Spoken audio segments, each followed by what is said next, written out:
Okay, so this will probably be a part 2 or something. Instead of doing some research and figuring out what was going on, just yesterday pulled this little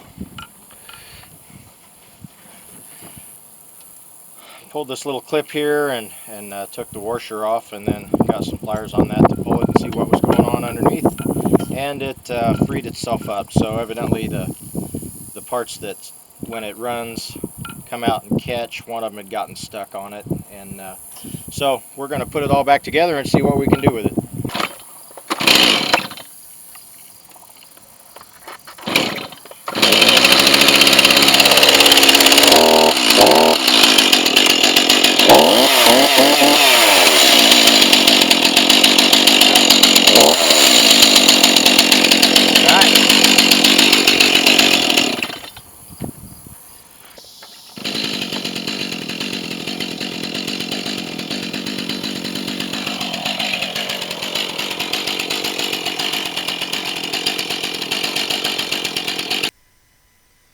I did some alterations to the bar and to the mill itself to help free up the chain and make it work better. This cut took all of about 5 minutes to complete, and in just a moment I'll go over the alterations that I made to the bar and to the mill.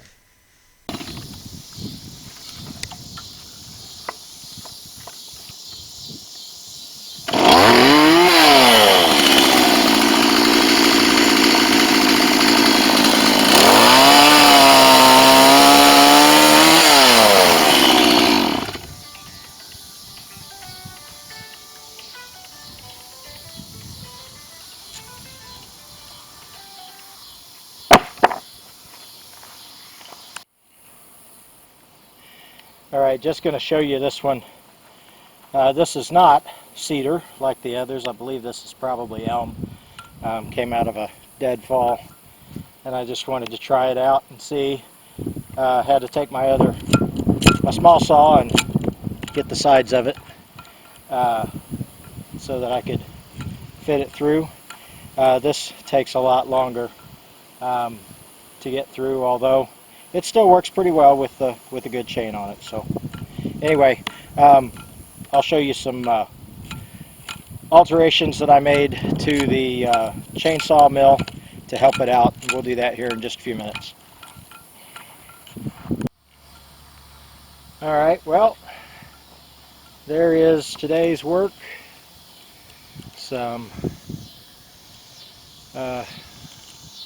lumber ready to go and get stickered and stacked in the shop.